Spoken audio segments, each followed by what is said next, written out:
ব্ৰহ্মপুত্ৰৰ ইৰোজন প্ৰটেকশ্যনৰ কাৰণে আমি আগতে যি কৰোঁ জিঅ' বেগ, এ টাইপ বেগ, বি টাইপ বেগ, চি টাইপ বেগ তেনেকুৱা দিওঁ। আৰু সেইটোত অলপ খৰচ বেছিও হয় আৰু অলপ কি হয়, সৰু বেগবিলাক ব্ৰহ্মপুত্ৰৰ পানীয়ে সোঁতে উতৰাই লৈ যায়। আমি আজি 3 বছৰ ধৰি এই টিউবটো, মেগা টিউব বুলি কওঁ আমি, সেইটোৰে নতুন মথাউৰি বনাই আছো। এই এটা মই আগতেও বহুতবাৰ কৈছো অসমৰ ৰাইজৰ জ্ঞাতাৰ্থে, এই মেগা টিউবটোত আমি 20 ট্ৰাক বালি সোমোৱাই দিব পাৰোঁ।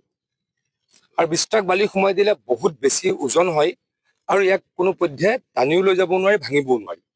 এতিয়া মথাউৰিটো আমি এইটো নতুন য'ত মথাউৰি বনাইছিলো যোৱা 3 বছৰত, আগতে পোৱা নাছিলো, 3 বছৰ মানৰ পৰাই আগতে 3 বছৰ আগতে এইটো ইন্ট্ৰডিউচ কৰিলো।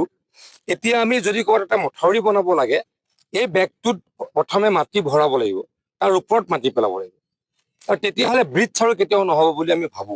এতিয়াও মই গাঁৱৰ ৰাইজৰ লগত কথা পাতিলো, তেখেতলোকে সকলোৱে ক'লে এই প্ৰকাণ্ড টিউবটো আৰু কোনো পানীয়ে উটাই লৈ যাব নোৱাৰে।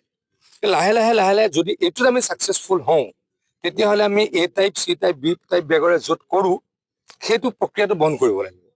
সেইটো অলপ এক্সপেঞ্চিভো হয় আৰু কি হয়, এইটো লংজিভিটিটো কম থাকে। কিন্তু আমি এইটোত যিটো দেখিছো, এইটো 20 ট্ৰাক বালি সোমোৱা যালে প্ৰচণ্ড ওজন হয়, সেইটো দাঙি লৈ যাব নোৱাৰে, উঠাই লৈ যাব নোৱাৰে। গতিকে এইটো খৰচো কম। আমি যিটো কাম বৰ্তমান এ টাইপ, বি টাইপ, চি টাইপৰে কৰি আছো, তাৰ আধা খৰচ হ'ব। গতিকে এইটো পাইলট প্ৰজেক্ট, এইটো যদি ছাকচেছফুল হওঁ, ভৱিষ্যতে অসমৰ ৱাটাৰ ৰিচোৰ্চ ডিপাৰ্টমেণ্টে প্ৰটেকশ্যনৰ নামত কামতো এই বেগটো ইউজ কৰিব। ঠিক আছে।